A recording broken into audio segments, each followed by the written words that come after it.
Chapter 1, Part 1, The Scientific Method.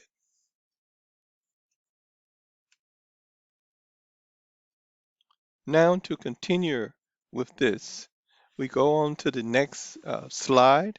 What is science? Science is a continuous process, and it's a process of asking and answering questions. And most importantly, I want you to know, science is not a collection of facts. There are two kinds of science: life science, which is issues with living things, and physical science, non-living things. And that's the nature of this course. We will deal with non-living things. The scientific method is an important process, and that's the process that scientists use to investigate and to discover new phenomena. You will also use this scientific method, particularly in the laboratory portion of the course. Now, the scientific method has 4 steps: formulating a problem, observation and experiments, interpretation, and testing the interpretation. Generally, one scientist does not do all 4 of these steps. He or she does some parts of it and compare their results with other individuals. The following is a table that further depicts the scientific method. We will talk about this more and more as we go through the course. What is a hypothesis? It is an educated guess that can be tested. That's the important feature of it. It's not just a guess. It has to be a guess that is stated in such a way that you can test the uh, uh, process of it and come up with some reasonable answer. Theory.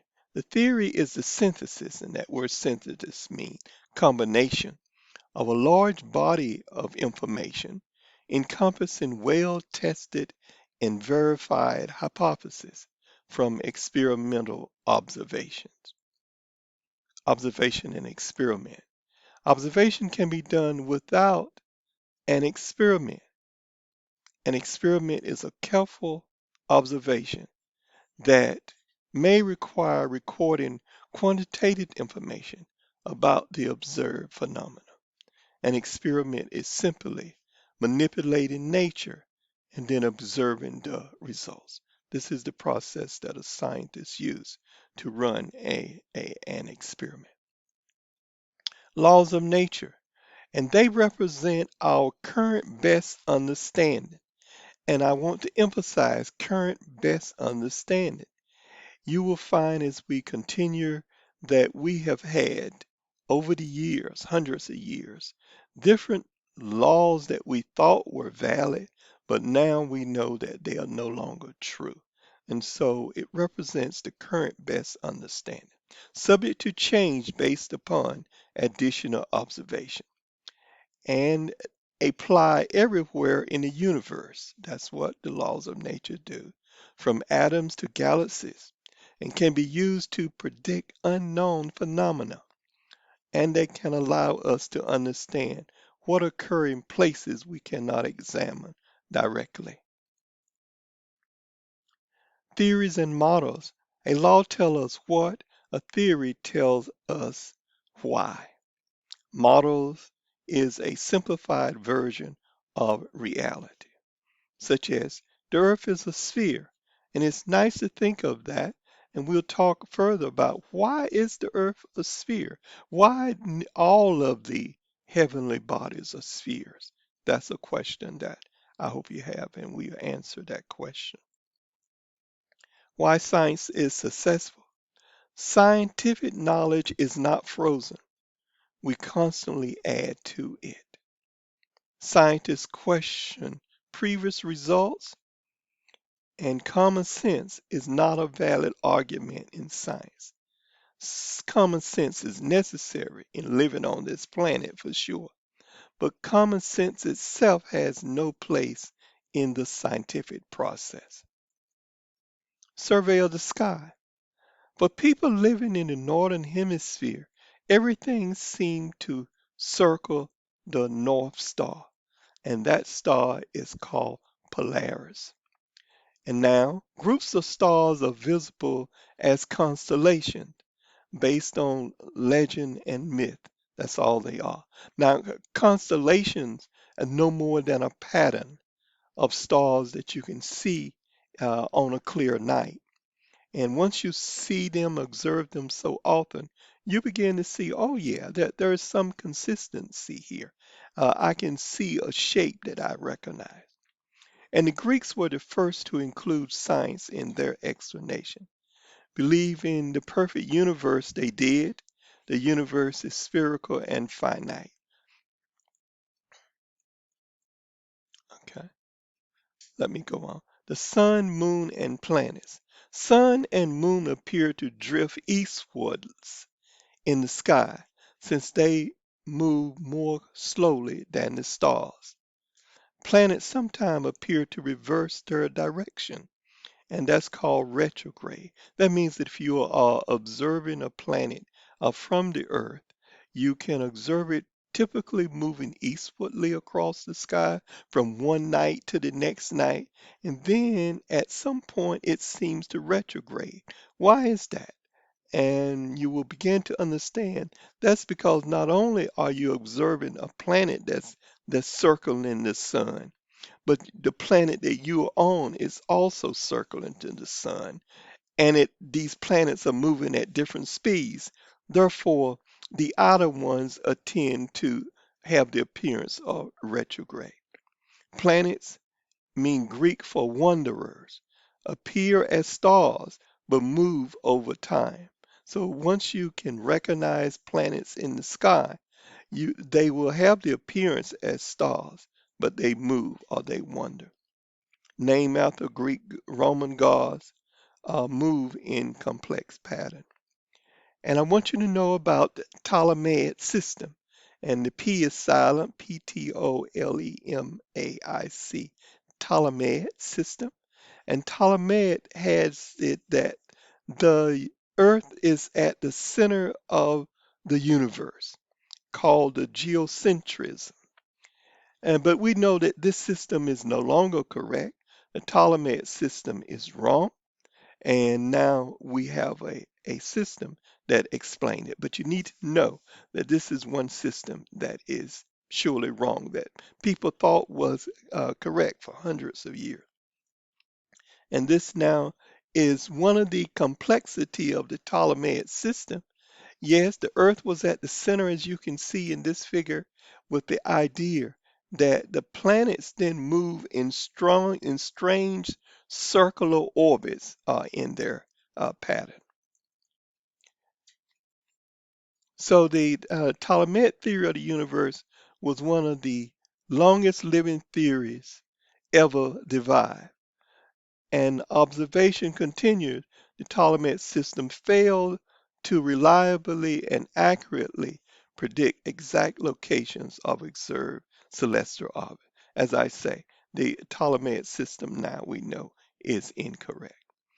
The correct system is the Copernican system. And the Copernican system, which is a simpler model, has that the sun is at the center of the solar system, and it's called a heliocentric. Go on now. So this is the Copernicus system here, with the sun at the center and all the other planets, starting with Mercury, Venus, Earth, Mars, on out with Saturn, Uranus, Neptune. And this author still consider Pluto to be a planet, although we consider Pluto now to be a planetoid. I go on and tell you all these planets can be observed from the Earth with the naked eye, except for Neptune and Pluto. You cannot see those with the naked eye. It takes a microscope to see. Even when you know where to look in the sky, you cannot see those from from the eye without an instrument to help you. So I want to show you this system now that will show two planets in motion. The greener planet will be moving closer to the sun, and the blue planet will be farther from the sun. And notice something interesting going to occur. The one closer to the sun is going to move faster. Let me start the video. See, so a smaller radius from the sun moving faster. Many orbits occur while the other one only occurs in one orbit. Let's do it again. So there's will be Kepler laws that will come up a little bit later, and they will explain planets' motion of this kind. Let me go on. Okay. And Kepler then. So Kepler has three laws, and you will know Kepler then explained the motion that we just saw.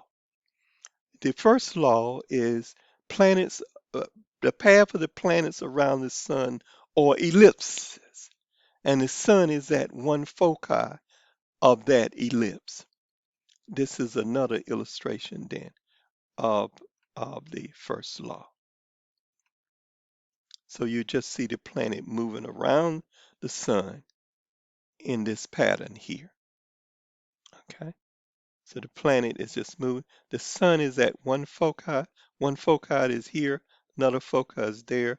The planet is just orbiting around the sun in an elliptic path. Let me now stop that and go on. The next now, Kepler's second law, a planet moves so that its radial vector sweeps out equal area in equal time. This is an interesting situation. Let me go on. Let me show you. So what we're saying is the planet, although these areas look like they are different, this is a very long one, B, they sweep out equal areas in equal time. That is a aspect that comes out of Kepler law. Let me share this with you. So I want you to see this now. Now notice that the planet starts farthest from the sun. Now notice its speed is going to increase as it gets closer, going fastest right there. And then now it sweeps around the sun and its orbit begins in its orbit and its speed begins to decrease. That is the way all planets move around the sun. Okay? And it sweeps out equal area in equal time. And Kepler Third Law gives a mathematical relationship, the ratio between the square of the time needed by the planet to make a revolution around the sun is equal to cube of the distance. Okay, so that's the law. I'll talk about this law further. Okay, let me go on. So this is an animation then of Kepler's third law. Each planet gets to the next dot uh, in the same amount of time. Okay. All right. Let me go on. Kepler third law. Now that this is an example of making that calculation, I won't have you to do that. And gravity. Okay. So gravity then, so I will save gravity for the next presentation. Let me stop this presentation here right now.